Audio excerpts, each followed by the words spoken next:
বাংলাদেশে আলোচিত ওসমান হাদি হত্যাকাণ্ডের দুই মূল অভিযুক্ত অবশেষে ধরা পড়েছে, কিন্তু ঢাকায় নয়, তারা ধরা পড়েছে ভারতে। ওখানে চড়াও হয়ে তারপর দুজনকেই জীবন্ত গ্রেপ্তার করে। ওসমান হাদি হত্যাকাণ্ডে পুরো বাংলাদেশে তোলপাড় শুরু হয়েছিল। নির্বাচনটাই বানচাল বা প্রসপন্ড হয়ে যেতে পারে। এই হত্যাকাণ্ডের সাথে জড়িতদের ধরিয়ে দিতে মোটা অঙ্কের পুরস্কারও ঘোষণা করা হয়েছিল। এইটা সরকারের জন্য এত বড় চ্যালেঞ্জ ছিল। বহুল প্রত্যাশিত ঘটনাটি ঘটল অবশেষে, কিন্তু আসামিরা তো ভারতে। প্রথম থেকেই অভিযোগ আসে যে খুনিরা ভারতে পালিয়েছে। এখন বড় প্রশ্ন হলো, ভারত কি এই খুনিদের বাংলাদেশে ফেরত দেবে, নাকি শুরু হবে দীর্ঘ আন্তর্জাতিক আইনি লড়াই, কূটনৈতিক প্রক্রিয়া?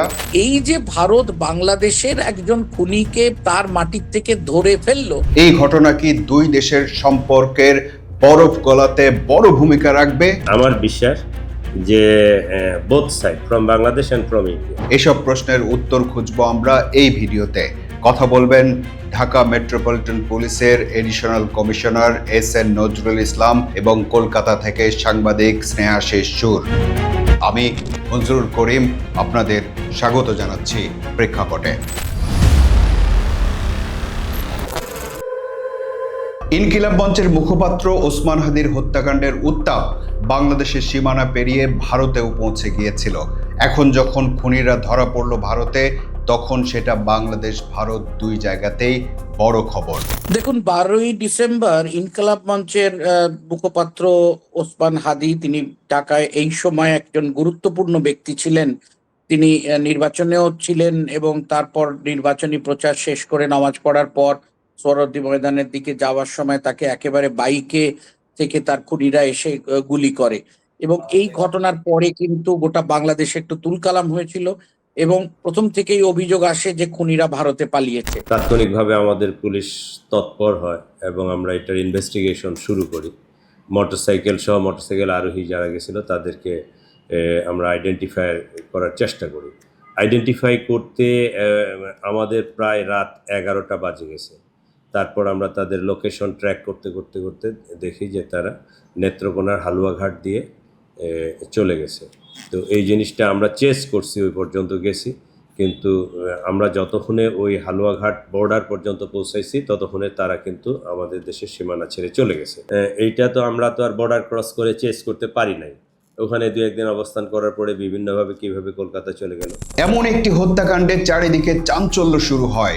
পুলিশ প্রশাসন সবাই চাপে পড়ে যায়। একের পর এক আসামি ধরা পড়তে থাকে, কিন্তু মূল আসামি ফয়সাল করিম ও আলমগীর হোসেন তখনও নাগালের বাইরে।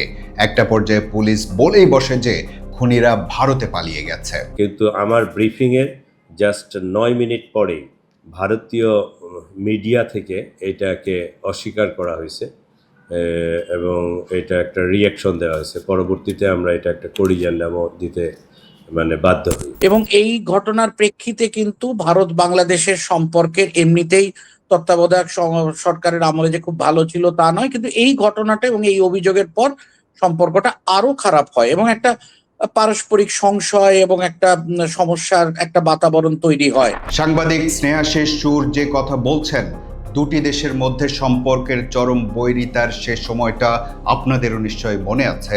গতকাল কলকাতা পুলিশের যে এসটিএফ আছে, স্পেশাল টাস্ক ফোর্স, এটি অত্যন্ত প্রশিক্ষিত বাহিনী এবং বনগাঁ, যেটা আপনারা জানেন যে একেবারে যশোর সীমান্তের খুবই কাছে, সেই বনগাঁতে এরা এসে, অর্থাৎ এই ফয়সাল করিম মাসুদ, যাকে রাহুলও নাম, তার 37 বছর বয়স, এবং তার সহযোগী আলমগীর হোসেন, তারা বনগাঁতে এসে একটা থাকার জায়গা খোঁজার চেষ্টা করছিল, ওখানে বসবাস করতে পারেনি। এই রকম তথ্য এসটিএফ এর কাছে আসাতে এসটিএফ সেই তথ্যের ভিত্তিতে ওখানে চড়াও হয়ে তারপর দুজনকেই জীবন্ত গ্রেপ্তার করে। এখন আসার খবর হচ্ছে সেই দুইজন আসামি, যেটাকে আমরা বলেছিলাম যে ভারতীয় এই হালুয়াঘাট দিয়ে পালাই গেছে, ভারতীয় আসাম হয়ে কলকাতায় অবস্থান করতেছে, এটা আমাদের জন্য খুবই ভালো। এই হাদি হত্যায় তারা মেইন শুটার কিন্তু ফয়সাল এবং তার সহযোগী আলমগীর সাথে ছিল, দুইজনেই ভারতীয় ধরা পড়ছে। একটি সূত্র বলছে, দুই দেশের সীমান্তের কিছু মানুষের যোগ সাজসে পাহাড়ে যে পানি নিষ্কাশনের পাইপ থাকে তার ভেতর দিয়ে ভারতে চলে যায় তারা। পরবর্তীতে যেটা রিভিল হইল তদন্তে যে এই হত্যাকাণ্ডটা তাদের পূর্ব পরিকল্পিত। তারা গাড়ি থেকে শুরু করে রুট এবং কোন রুটে যাবে, কে তাকে হালুয়াঘাটে রিসিভ করবে, আসামের ওই পাশে কে তারে রিসিভ করবে, সব সেট করা ছিল। ওরা ইনসিডেন্টটা করার পরে প্রাইভেট কারে যায়নি, কিভাবে এখান থেকে পালাবে সব সেট করা। তারা সিএনজি নিয়ে বাসায় প্রথমে ঢুকছে, বাসা থেকে কিছুক্ষণ পরে ট্যাক্সি ভাড়া করে তারা চলে গেছে আমিনবাজার থেকে চলে গেছে ধামরাই থেকে ওখান থেকে গাড়ি চেঞ্জ করে ওইটা দিয়ে প্রথমে তাকে বলছে যে গাজীপুর যাব, ময়মনসিংহ যাব, এক পর্যায়ে নেত্রকোনা, হালুয়াঘাট, এবং ওই পাশেও এরকম কিছু লোকজন ছিল। ওই লোকজন তাদেরকে রিসিভ করছে এবং ওই ঘটনা রিভিল হওয়ার আগেই তাদেরকে বর্ডার ক্রস করে দিচ্ছে রাতের মধ্যে। বাংলাদেশেও যে বাসাসতে যা খবর বেরিয়েছে তাতেও জানা যাচ্ছে যে ওরা মেঘালয় হয়ে ভারতে আসে ওই সময়, এবং তারপর তারা ভারতের বিভিন্ন রাজ্যে ছিল। আরো শোনা যাচ্ছে যে তারা একটা ফেসবুক পোস্ট দিয়েছিল, তাতে বলা ছিল দুবাইতে ছিল, কিন্তু দুবাই গেছে বলে তার কোনো প্রমাণ পাওয়া যায়নি। কয়েকটি রাজ্য ঘুরে তারা সীমান্তবর্তী বনগাঁয় এসে একটা বাসা নেবার চেষ্টা করছিল, যেখান থেকে তারা আবার বাংলাদেশে চলে যেত। এইরকম পরিস্থিতিতে ভারতীয় পুলিশ বাহিনীর এবং পশ্চিমবঙ্গের তথা কলকাতা পুলিশের বাহিনী একাই তাদের গ্রেপ্তার করেছে এবং তাদের আদালতে পেশ করা হয়েছে, এবং এর যা আইনি কার্যকলাপ যা হবার সেটা হবে। এখন প্রশ্ন হলো, ফয়সাল করিম এবং আলমগীর হোসেনকে কিভাবে ফিরিয়ে আনা যাবে? এটা অবশ্যই কূটনৈতিক এবং আইনি প্রক্রিয়া। ভারত এবং বাংলাদেশের মধ্যে অপরাধী প্রত্যর্পণ চুক্তি আছে, সেই চুক্তিকে কাজে লাগিয়ে তাদের ফিরিয়ে আনা যায়। তার চেয়ে সহজ উপায় হলো অবৈধভাবে সীমান্ত পাড়ি দিয়ে ভারতে যাওয়ার কারণে ভারত তাদেরকে দ্রুততম সময়ে বাংলাদেশে ফিরিয়ে দিতে পারে। তারা ধরা পড়েছে, ইন্ডিয়ান পুলিশ, আমি তাদেরকে আপনাদের মাধ্যমে ধন্যবাদ দিই যে তারা আমাদের সেন্টিমেন্ট বা বাংলাদেশের জনগণের যে সেন্টিমেন্ট এটা বুঝতে পারছে, তারাও ট্রাই করছে। আমি আশা করতেছি তাদেরকে খুব শীঘ্রই আমাদের যে ফরেন মিনিস্ট্রি আছে তারা ডিপ্লোম্যাটিক যে চ্যানেল আছে ওই চ্যানেল ব্যবহার করে যত দ্রুত সম্ভব তাদেরকে দেশে ফিরাই নিয়ে আসবে। আমার কাছে সাংবাদিক হিসেবে দুটো বিষয় গুরুত্বপূর্ণ। এক হচ্ছে যে যেটা বললাম যে তত্ত্বাবধায়ক সরকারের সময় ভারত বাংলাদেশের সম্পর্ক খুব একটা ভালো ছিল না। এই ঘটনার পর একটা পারস্পরিক অভিযোগ, একটা পারস্পরিক অবিশ্বাস আরো বাড়ে, ফলে সম্পর্কটা আরো খারাপ হয়। সেই দিক থেকে এই বাংলাদেশের কোনো রাজনৈতিক ব্যক্তিত্বের হত্যাকারী সে ভারতে যে ছিল এবং সেই ভারতে তাকে খুঁজে বের করে গ্রেপ্তার করে জানানো হয়ে গেছে যে না, তাদের গ্রেপ্তার করা হয়েছে, যেটা তাদেরই যে খুঁজছিল বাংলাদেশ পুলিশ, ঢাকা পুলিশ, সেটা সন্দেহাতীত হয়েছে, এবং এরাই সেই লোক যাদের খুনি বলে আদালতে অভিযোগ দায়ের করেছে বাংলাদেশ পুলিশ। অর্থাৎ ভারত একটা সদর্থক ভূমিকা পালন করে দেখালো, তাদের গ্রেপ্তার করে দেখালো। দেখুন, সত্যি কথা বলতে এরকম একটা অভিযোগ এসেছিল যে ভারতের দিক থেকে কোনো মদত আছে কিনা, তারা ভারতে পালিয়ে গেছে, ভারত তাদের শেল্টার দেবে কিনা। কিন্তু এই যে দেখা গেল যে শেল্টার না দিয়ে খবর পাওয়া মাত্রই তাদের গ্রেপ্তার করে জনসমক্ষে জানিয়ে দেওয়া হয়েছে তারা গ্রেপ্তার, এতে নিঃসন্দেহে ভারত বাংলাদেশ সম্পর্কের একটা আস্থা আবার পুনরায় তৈরি হবে। এবং আমরা জানি যে নবনির্বাচিত সরকার আসার পরে যেভাবে ভারতের প্রতিনিধিরা, উচ্চপদস্থ আধিকারিকরা ঢাকায় গেছেন, এবং বাংলাদেশের ডিজিএফআই এর একজন পদস্থ আধিকারিক সম্প্রতি দিল্লি এসেছিলেন, হয়তো ব্যক্তিগত কারণে বা চিকিৎসার জন্য, এরকম একটা খবর একটা আছে, সংবাদ মাধ্যমে এরকম একটা খবর আছে। হয়তো সেই সময় তাদের সঙ্গে ভারতীয় গোয়েন্দাদের কোনো কথাবার্তা হয়েছে কিনা তার সঙ্গে, এটা তো আর আমাদের পক্ষে জানা সম্ভব নয়, কিন্তু তিনি চিকিৎসার জন্য হোক বা যে কোনো কারণে হোক এসেছিলেন। এবং এই নতুন সরকারের সঙ্গে ভারত সরকার একটা ইতিবাচক পদক্ষেপ নেবে, যেমন ভিসা দুদিক থেকেই আরো শিথিল করা হয়েছে, দুদিকেই ভিসা অনেক বেশি আটকে ছিল, চিকিৎসা ছাড়া কিছুই দেওয়া হচ্ছিল না, এখন আবার সেগুলো আস্তে আস্তে দেওয়া শুরু হয়েছে। আইন কানুন, আশা প্রত্যাশা আর কূটনৈতিক প্রক্রিয়ার মধ্যে আরেকটি কথা মনে করিয়ে দিই আপনাদের। ওসমান হাদির হত্যাকাণ্ডের পর বাংলাদেশে আসন্ন সংসদ নির্বাচন নিয়েই নানা ধরনের সংশয় তৈরি হয়েছিল। এমনকি অনেকেই আশঙ্কা করছিলেন যে নির্বাচন বানচাল করার জন্য আরও কিছু টার্গেট কিলিং হতে পারে। আমাদের চ্যালেঞ্জিং ছিল আসামিটাকে ধরা। এটা একটা বিরাট সেন্টিমেন্টের বিষয় ছিল, তো সারা দেশ ব্যাপী হাদি যেহেতু একটা ভোকাল ছিল, জুলাই যোদ্ধা, ইনকিলাব মঞ্চের একজন মুখপাত্র, সবাই তারে চিনতো, জানতো। এইরকম একটা ব্যক্তিত্ব নির্বাচনের জাস্ট আগে তাকে যখন হত্যা করা হলো, তো এইটা আমাদেরকে বড় ধরনের একটা ধাক্কা দিছে এবং আমরা তখন মনে করছি যে অন্যান্য এই ধরনের আরও যদি টার্গেট কিলিং হয়ে যায় তাহলে হয়তো নির্বাচনটাই বানচাল বা প্রসপন্ড হয়ে যেতে পারে। সেক্ষেত্রে আমাদের অন্যান্য যে প্রার্থীগুলো ছিল সেটা সব দলেরই প্রার্থীদেরকে আমরা আলাদাভাবে নিরাপত্তা নিশ্চিত করতে হয়েছে আমাদেরকে। এইটা সরকারের জন্য এত বড় চ্যালেঞ্জ ছিল, এক পর্যায়ে স্বরাষ্ট্র মন্ত্রণালয় থেকে একটা কিন্তু পুরস্কার ঘোষণা করা হয়েছে, তাকে ধরতে পারলে সরকারের পক্ষ থেকে পুরস্কার ঘোষণা করা হয়েছিল। হাদি হত্যার পরে একটা পারসেপশন ক্রিয়েট হয়েছে যে এই ধরনের আরও টার্গেট কিলিং হয়তো হবে, এবং তখন দেখা গেছে অন্যান্য কোনো কারণে কোথাও যদি কোনো মার্ডার বা হয়েছে এইটাকে এই ব্যানারে লেবাস দেওয়ার চেষ্টা করা হয়েছে। শুধু ডিএমপি না, বাংলাদেশ পুলিশের জন্য একটা বিগ চ্যালেঞ্জ ছিল যে এরকম যদি আরও দু একটা টার্গেট কিলিং হয়ে যায়, সেটা ঢাকা হতে পারে, অন্য শহরে হতে পারে, তাহলে নির্বাচনটা খুবই আমাদের জন্য উঠাই নিয়ে আসা কষ্টকর হয়ে যাবে। রাজনৈতিকভাবে গুরুত্বপূর্ণ বা ঝুঁকির মধ্যে থাকা ব্যক্তিদের বিশেষ নিরাপত্তা ব্যবস্থা নেয় পুলিশ।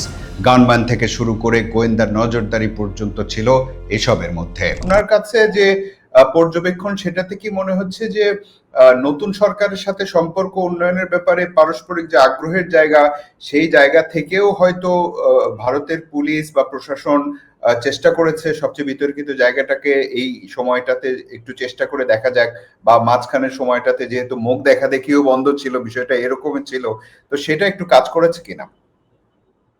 নিঃসন্দেহে কাজ করেছে, আমি তো সেটাই বলছি যে উভয় দিক থেকে। এবং মানে আপনাদের নবনির্বাচিত মাননীয় প্রধানমন্ত্রী প্রথম থেকেই বলেছেন যে প্রতিবেশীর সঙ্গে সম্পর্ক ভালো রাখা হবে, এবং ভারতও চায় তার প্রতিবেশীর সঙ্গে সম্পর্ক ভালো করতে। ফলে এই যে যেটাকে সিবিএম আমরা বলি, কনফিডেন্স বিল্ডিং মেজার, একটা পারস্পরিক আস্থা অর্জন, কিছুটা করে দেখিয়ে দেওয়া যে দেখো আমি এই জিনিসটা করেছি। এই যে ভারত বাংলাদেশের একজন খুনিকে তার মাটির থেকে ধরে ফেললো, এর ফলে কিন্তু সেটা প্রমাণিত হলো যে ভারতও দেখাতে চায় যে বাংলাদেশের কোনো দুষ্কৃতী যদি এখানে থাকে, সন্ত্রাসী যদি থাকে, সে এখানে ঠাঁই পাবে না। সেরকম নিশ্চয়ই বাংলাদেশও দেখাবে যে ভারতের কোনো সন্ত্রাসী বা দুষ্কৃতী যদি ওখানে থাকে তাহলে সে ঠাঁই পাবে না। এটা দুদেশের সম্পর্কের উন্নতির ক্ষেত্রে একটা বিশাল পদক্ষেপ, এবং কাজ করে দেখিয়ে দেওয়া যে শুধু মুখের কথা নয় যে উন্নতি হবে, কাজেও সেটা দেখানো গেল। এক তথ্য বলছে খুনিরা ভারতে পালিয়ে যাওয়ার পর এক ট্যাক্সি ড্রাইভারের আধার কার্ড ব্যবহার করে ফোনের জন্য লোকাল সিম কিনেছিল।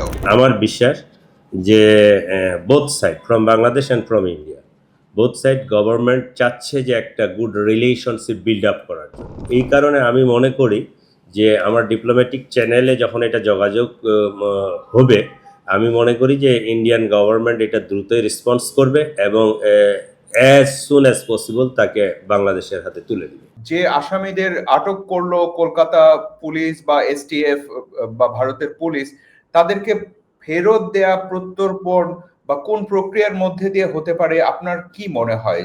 আইনগত বা বর্তমান সম্পর্কের বিষয়টি বিচারাধীন, মানে তাদের গ্রেপ্তার করে আদালতে পেশ করা হয়েছে এবং সাধারণভাবে স্থানীয়ভাবে কয়েকদিনের একটা পুলিশি হেফাজত দেওয়া হয় এরকম ক্ষেত্রেই। কিন্তু এটা যেহেতু আন্তর্জাতিক অপরাধ, অপরাধটা সংগঠিত হয়েছে অন্য দেশে, যে অপরাধের ভিত্তিতে অপরাধীকে ধরা হয়েছে, নিশ্চয়ই এর জন্য উভয় পক্ষের আইন আছে, এবং এরা তো কেউ রাজনৈতিক সাহায্য প্রার্থী নয়। যদি রাজনৈতিকভাবে ভারতের অন্য কোনো উদ্দেশ্য থাকতো তাহলে ভারত ঢাক পিটিয়ে বিবৃতি দিয়ে জানাতো না যে এই দুজনকে অপরাধ মানে ধরা হয়েছে। সুতরাং যখন ধরা হয়েছে, সেটা যখন জনসমক্ষে জানানো হয়েছে, সুতরাং তাদের যে পরবর্তী প্রক্রিয়া, আইনি প্রক্রিয়া, এটা তো প্রথম নয়। এক দেশে অপরাধ করে অন্য দেশে গেলে সেক্ষেত্রে কি আইনি প্রক্রিয়া আছে উভয় দেশের মধ্যে, স্বাভাবিকভাবেই সেটা নিয়েই কাজ হবে। অনেকেই স্পেকুলেট করছে যে হয়তো এই অপরাধীরা ভারতের পুলিশের সার্ভিলেন্সের আন্ডারেই ছিল, বা কিছু না কিছু হয়তো ছিল, যেহেতু আগের সরকারের সাথে এক ধরনের বরফ জমা সম্পর্ক ছিল, হয়তো আগ্রহ দেখায়নি, এরকমটা অনেকেই তো অনুমান বা ধারণা নির্ভর কথা বলছে। দেখুন, এই ধারণার কোনো উত্তর হয় না। আমি একজন সাংবাদিক হিসেবে কি করে উত্তর দেবো বলুন? আমি কি সত্যি জানি যে এরা সার্ভেলেন্সে ছিল কিনা, এদের শেল্টার দিয়েছিল কিনা, এইসব টেকনিক্যাল কথা আছে, এদের সেফ হাউসে রেখেছিল কিনা, এখন যখন সরকারের হয়েছে তাদের অ্যারেস্ট দেখিয়ে দিল কিনা, এগুলো বলা খুব শক্ত। আমরা যেটা ঘটেছে, ঘটার পরে সাংবাদিক হিসেবে যা ঘটেছে সেটাকে ধরে নিয়েই আমি তার প্রতিবেদন করব এবং আমি সেটা বিশ্লেষণ করব। আমি তো বলছি এই মুহূর্তে তারা ধরা পড়েছে এবং তারা যে ধৃত সেটা সর্বসমক্ষে জানানো হয়েছে। আইনগত ব্যবস্থা হবে, পরবর্তী ব্যবস্থা যা হবার হবে, এবং এতে একটা যে দুই দেশের মধ্যে সম্পর্ক উন্নয়নের ক্ষেত্রে যে কিছু কার্যকরী ঘটনা ঘটলো, মানে কিছুটা করে দেখানো গেল। কনফিডেন্স বিল্ডিং মেজার কোনোদিন মুখে বলে হয় না, কিছু কাজ করলো, এটা একটা খুব গুরুত্বপূর্ণ বিষয় আমার মনে শুধু হয়েছে। পারস্পরিক সম্পর্ক তো আসলে শুধু আসামি রিটার্ন করা বা হচ্ছে ধরা বিষয়টার উপরে নির্ভরশীল না, অনেক বাণিজ্যিক ভাবেও দুইটি দেশ অনেক বেশি কানেক্টেড মুভমেন্টের জায়গা থেকে। আপনাদের কলকাতার যদি বাজার ব্যবস্থাও যদি ধরেন, সেগুলোর বা চিকিৎসা ব্যবস্থার উপরও বাংলাদেশের লোকজন নির্ভরশীল। এই আপনি সঠিক ব্যবসাটাও হচ্ছে বলেছেন যে বাংলাদেশ। শুধুমাত্র খুনিকে ধরে দেওয়াটা ব্যাপার না। আপনি আরেকটি খবর আজকে নজর করেছেন কিনা জানি না, যে ঢাকায় ভারতীয় উপরাষ্ট্রদূত মহোদয়কে অনুরোধ করা হয়েছে যে নুমালীগড় থেকে যে তেল যায়, মানে জ্বালানি যায়, সেই জ্বালানি মাঝে যেমন আমরা শুনলাম যে পরিস্থিতি যখন খারাপ হয়েছিল তখন সেই জ্বালানি সরবরাহ কমে গেছিল, তারপরে আবার একটু একটু করে হচ্ছিল, এবং বর্তমানে আন্তর্জাতিক বা পশ্চিম এশিয়ায় যে বা মধ্যপ্রাচ্য যাই বলুন না কেন, সেই জায়গায় যে সংকটের ফলে যে আমাদের জ্বালানি তেল আসা সমস্যা হবে, তার পরিপ্রেক্ষিতে বাংলাদেশে যাতে সমস্যা না হয় সেই জন্য অতিরিক্ত তেল সরবরাহের বিষয়ে উভয় পক্ষ রাজি হয়েছেন। ফলে এই যে বাণিজ্যিক দিকটা এবং ভারত বাংলাদেশ বাণিজ্য, যদি আমরা বেনাপোল পেট্রাপোল বনগা সীমান্ত দিয়ে স্থল বাণিজ্য দেখি, আরো অন্যান্য বৃহৎ বাণিজ্য যদি আমরা দেখি, উৎসবের মরশুম আসছে, সেক্ষেত্রে খুব প্রয়োজন কিছু অত্যাবশ্যকীয় পণ্য, পেঁয়াজ বলুন, নুন, অন্য কিছু বলুন, বা তাছাড়াও যে সামগ্রিকভাবে বাজার। এবং আপনি যেটা কথাটা তুললেন যে চিকিৎসার ক্ষেত্রে কিন্তু একটা বিরাট, কলকাতারও তো সত্যি কথা বলতে কি কলকাতার অনেক হাসপাতালে বাংলাদেশের রোগীদের জন্য বিশেষ ব্যবস্থা আছে এবং সেটাই তাদের আয়ের একটা বড় উৎস, এটা অস্বীকার করে লাভ নেই। তারা হয়তো হাসপাতালটা এই দিকে অবস্থিত কিন্তু তাদের রোগীরা অনেক তাদের হাসপাতালে বাংলাদেশ থেকে আসেন। ফলে সেটাও একটা আর্থিক দিক, এবং আপনারা জানেন যে এই উৎসবের মরশুমে কেনাকাটা করতেও অনেকে এদিকে আসেন। ফলে একটা প্রচুর বাণিজ্য, মানে এক হচ্ছে আমার সরকারি তরফের যে বাণিজ্য লিখিত পড়িত ভাবে, এবং ব্যক্তিগতভাবে যে বাণিজ্যের আদান প্রদান হয়, যে আমি বর্ডার থেকে যে ক্রয় বিক্রয় বলছি, বর্ডার হাটস বলুন, বা মানুষজন এসে কিছু কেনাকাটা করে নিয়ে গেলেন, এই সংখ্যাও কিন্তু কম নয় কলকাতা বা ঢাকার পরিপ্রেক্ষিতে। ফলে এইটা একটা ইতিবাচক পদক্ষেপ যদি হয়, আসা যাওয়া ভিসার কাঠিন্য যদি দূর হয়, তাহলে স্বাভাবিকভাবেই বাণিজ্য কিন্তু বাড়বে, অর্থনৈতিকভাবে উভয় দেশই উন্নতি করবে, এটা আমাদের ধারণা। মূল আসামি ফয়সাল করিম এবং আলমগীর হোসেনের অনুপস্থিতিতে ওসমান হাদি হত্যা মামলার চার্জশিট দেয় পুলিশ। এখন যদি ফয়সাল করিমদের ফেরত পাওয়া যায় তাহলে কি হত্যার মোটিভ হিসেবে নতুন কিছু বেরিয়ে আসতে পারে? বর্তমানে মামলাটা অধিকতর তদন্তের জন্য একটা সিআইডিতে দেওয়া হয়েছে, তো সিআইডি এটা তদন্ত করতেছে। আমি আশা করব এবং আমার এটা বিশ্বাস যে সিআইডি নিশ্চয়ই ওই আসামিকে পাওয়ার পরে তাকে নিয়ে এসে তারে আরও জিজ্ঞাসাবাদ করবে, এর পিছনে কোনো মাস্টার মাইন্ড বা কেউ কাজ করেছে কিনা এগুলো বাহির করার চেষ্টা করবে। 2024-এর 5 আগস্টের পরে যে এক ধরনের যোগাযোগ বিচ্ছিন্নতা, তার ইম্প্যাক্ট বলেন আর যাই বলেন, প্রভাবই বলেন, সেটা তো দুই পক্ষ বা কলকাতা বা আপনারা বিষয়টা অনুভব করতে পেরেছেন, বিষয়টা এরকম।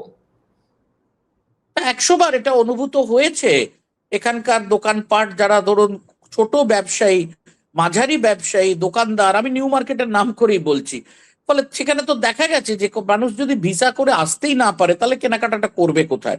সেই রকম অনেক দিক থেকে ওদিক থেকে এদিকের আসা যাওয়ার অনেক পণ্য সামগ্রী আছে, ট্রাক পরিবহন বন্ধ হয়ে গেছিল। এইরকম একটা সদর্থক নতুন সরকারের সঙ্গে ভারত সরকার একটা প্রতিবেশীর সঙ্গে সদর্থক, দেখুন সেখানে বাংলাদেশের মানুষ ওই সরকারকে নির্বাচিত করেছেন, সুতরাং বাংলাদেশ চালাবার দায়িত্ব তার।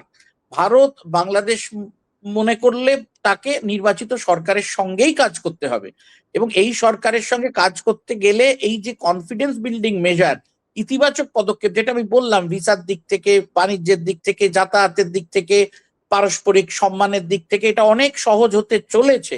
এবং এই সহজ না হয়ে উপায় নেই, এটা স্বাভাবিক কারণেই, কারণ যে পরিমাণ মানুষজনের যাতায়াত থাকে, যে পরিমাণ ব্যবসা বাণিজ্য হয়, বৃহত্তর অর্থে আমি ম্যাক্রো লেভেলে বলছি এবং মাইক্রো লেভেলেও বলছি, ব্যক্তিগত স্তরেও এটা সুসম্পর্ক ছাড়া কোনো উপায় নেই। এবং ভারত কেনই বা রাখবে না তার প্রতিবেশীর সঙ্গে?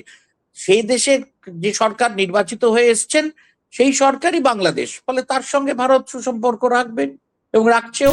শহীদ ওসমান হাদির হত্যাকাণ্ডের পর আসামিদের ভারতে পালিয়ে যাওয়া যেমন দুই দেশের সম্পর্কের বৈরিতা চরমে নিয়ে গিয়েছিল, ওই আসামিদেরকে আটক করার মাধ্যমে সেই সম্পর্কের জমাট বরফ গলতে পারে বলে মনে করছেন অনেকেই।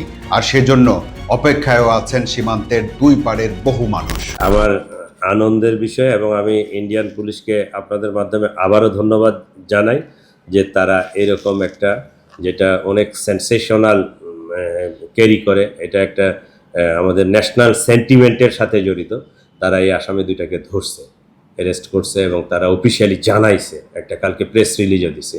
এই কারণে আমি তাদের প্রতি কৃতজ্ঞতা এবং ধন্যবাদ জানাচ্ছি।